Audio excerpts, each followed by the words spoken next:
Hi, welcome to the Sawblade 666 YouTube channel. I'm Daniel Sawblade. And I'm Cartoon Ryan.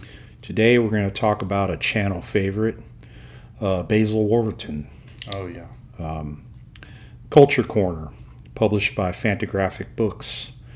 And this one covers the comic strip art of Basil Wolverton, which I'm somewhat familiar with, but this book goes into a deep dive with his pencils and inks. Yeah. And even some writing, I believe, in it. Yeah. It's got drafts and it's got the final panels. And It's wacky, fun stuff. Awesome. Let's dive in.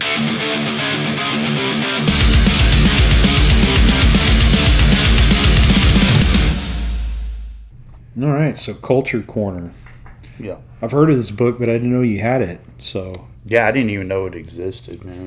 Just with the quite flip through or quick brief flip through, I was pumped on it because I'd never flipped through it.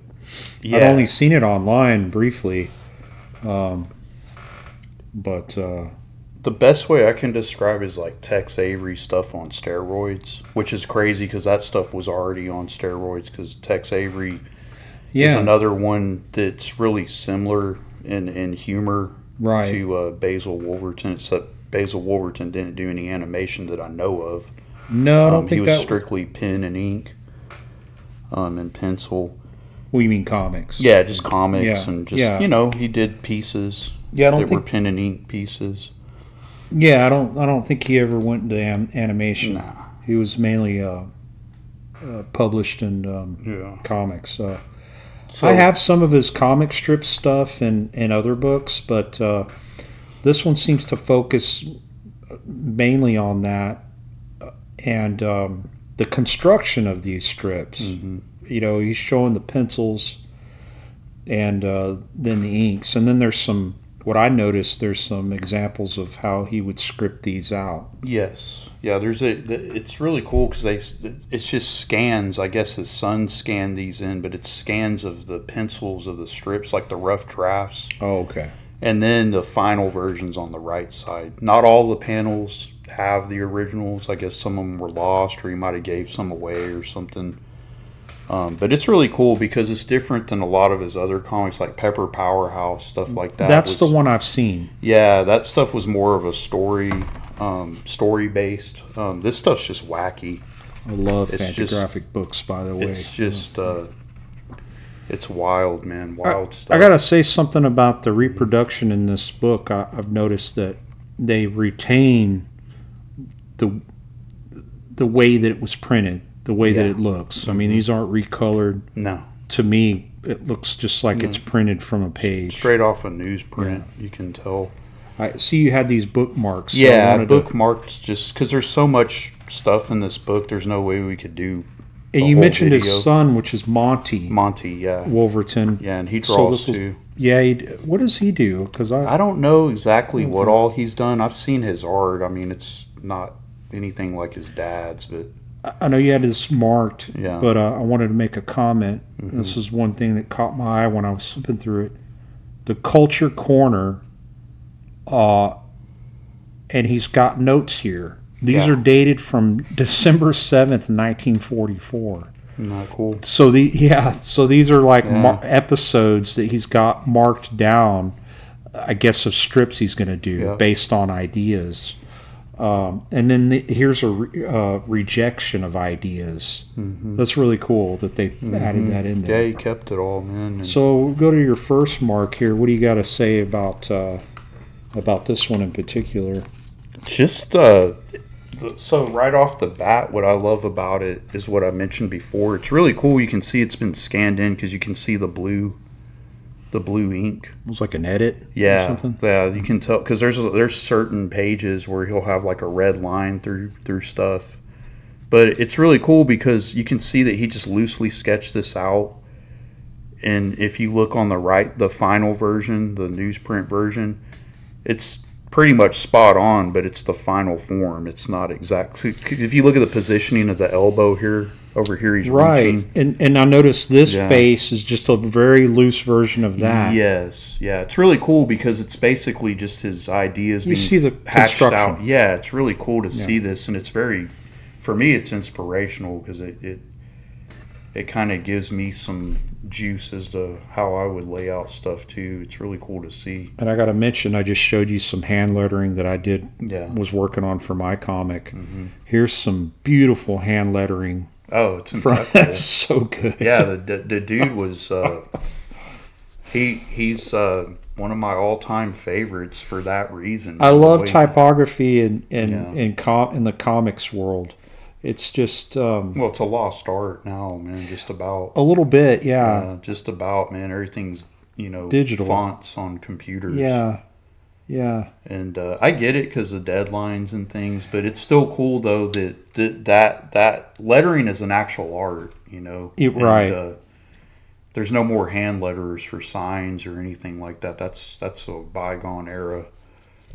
So it's really cool to see this because, like you said, everything's written by hand, and over here it's all sketched out. Yeah, you see the sketch. That's exactly how I do it. I just map it out and then just flesh it out on the finish there.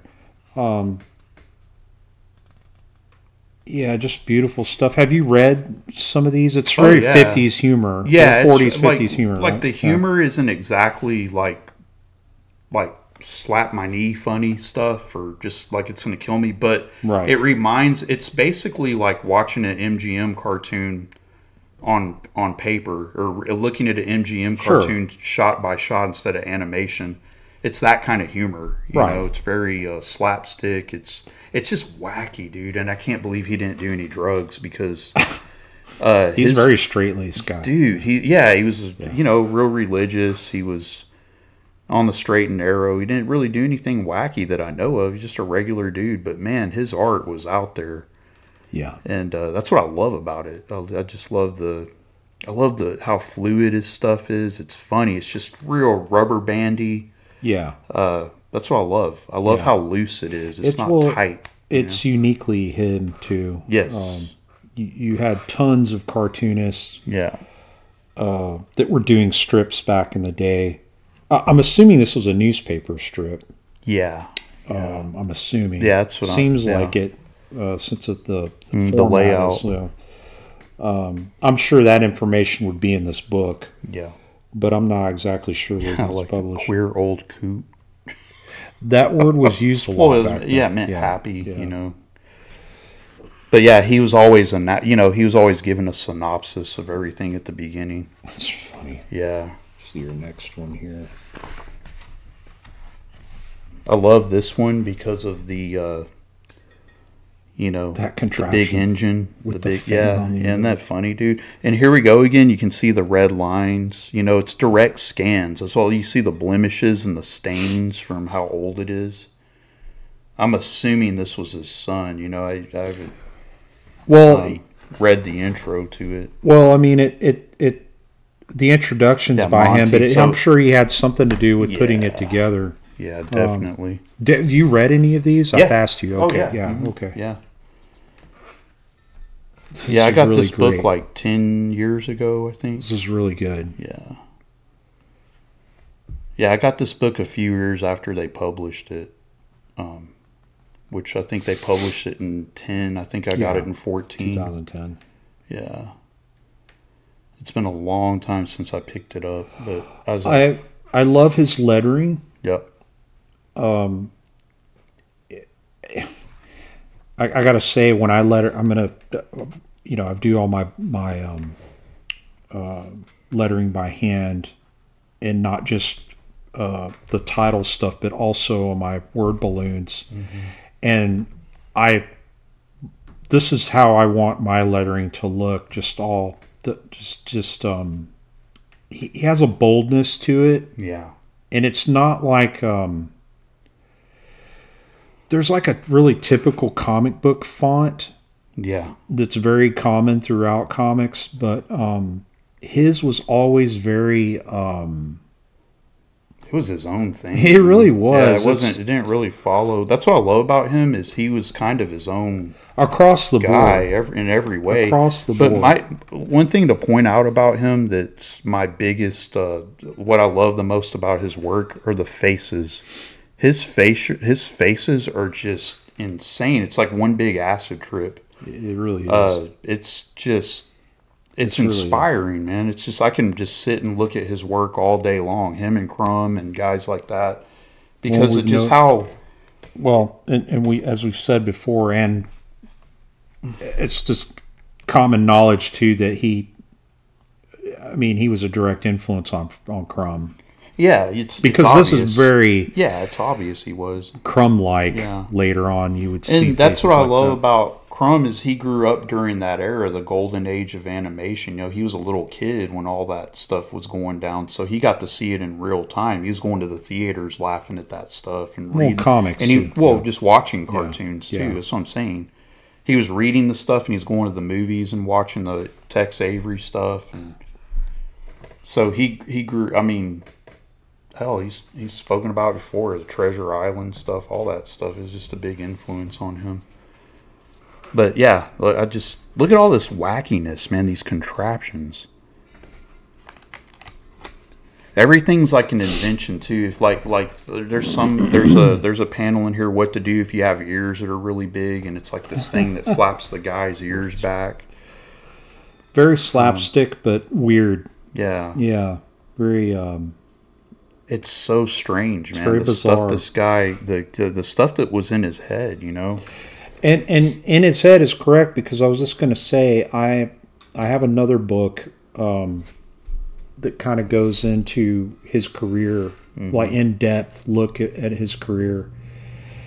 And he worked with editors, but editors from whatever publishers that he was working with. But not writers, though. He wrote a lot of this stuff. Yeah. And I find that interesting because he would, have to write, draw, and then submit stuff, and then it would get rejected. Yeah. Point I'm trying to make, this guy suffered. And I find it a shame. It's such a shame because there's just this immense imagination and talent. Yeah, he was super talented, but it wasn't easy, man. He barely was able to live.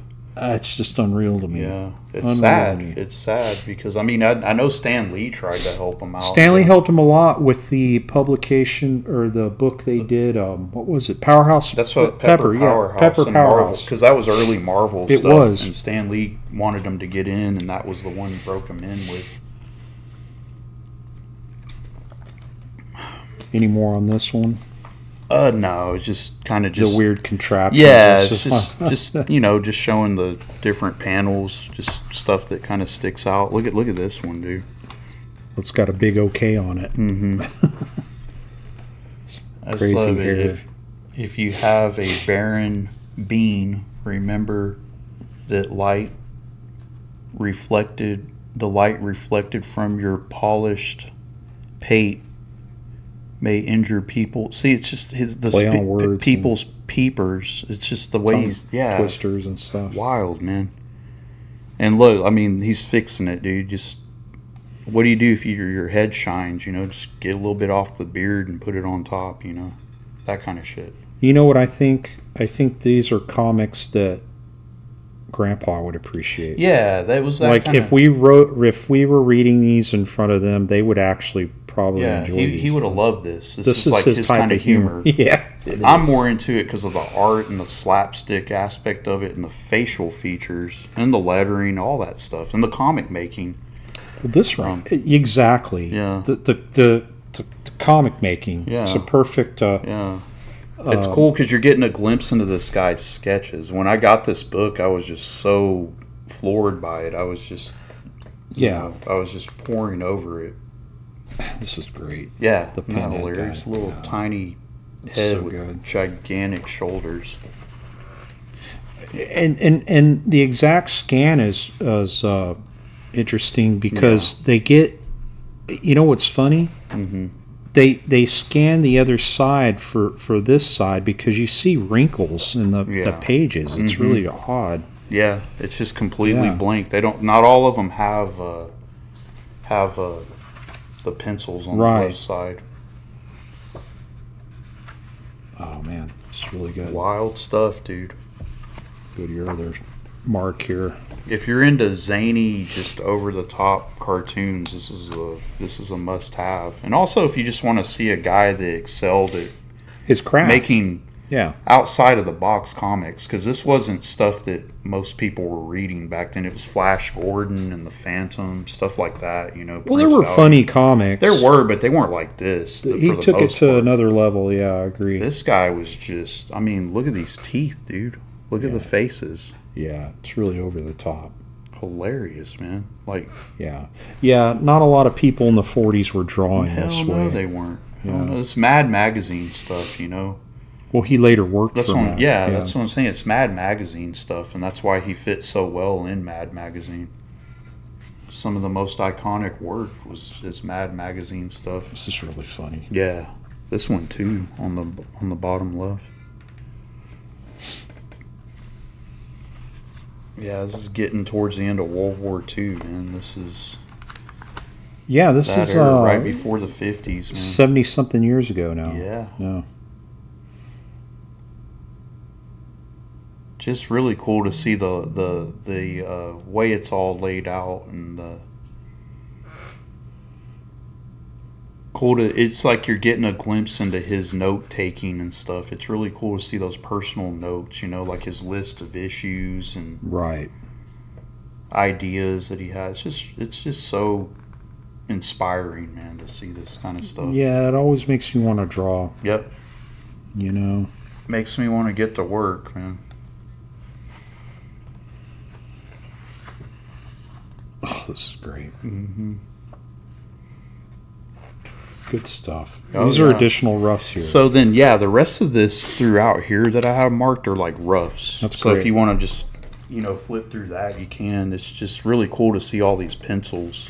It really is. And layouts, man. Like all these notes, production like notes. Yeah, I love it. It's the closest thing you can get without seeing it in person, so that's what's cool about it. And it's scanned in so well. It's like high res as it gets. There must have been a production thing with numbers back in the day, because on the EC, I have the original art to EC covers book. It's an artist edition, and they're doing the same thing. They have production numbers on the pages and they're in red. So I don't know what that is. I'd like to know what that means. Look at that. That's so crazy. Yeah. The faces are like the That's so awesome. The range of motion with it. Like, look at this, man. That's total. Look at that. That's total old school cartoons, man. That motion. Yeah. That motion. That's very animated. Yep. Like I said before, man, it's like watching Looney Tunes on speed or something.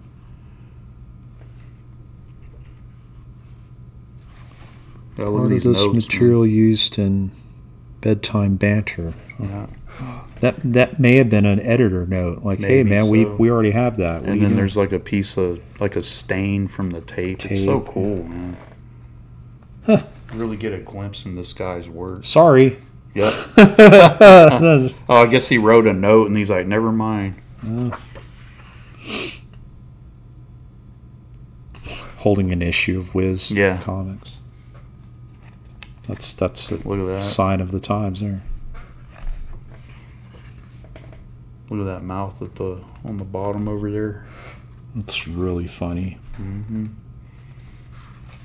Oh yeah, that was the one. I've seen that one where his jaw keeps shutting. He has to keep like a, I think it's a magnet at the end, if I'm not mistaken, from smashing into his face. I showed it to you earlier. I'm working on a thing right now where We've got a bunch of faces that are twisted and contorted into some lettering, and just studying this stuff is invaluable, even for that. Yes. It's just if you want a huge influence for. If you want to make comics or get into comic making, I highly recommend things like these, because it gives you a glimpse into what these guys were doing and how they character laid it out. design.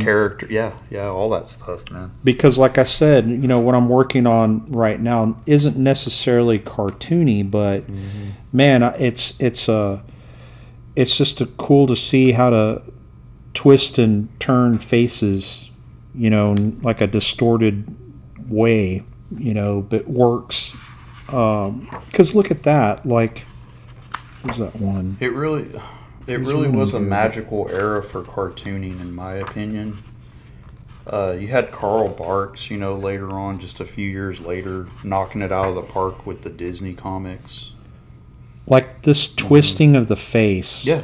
Like I'm doing that right now. Yeah. That's so awesome.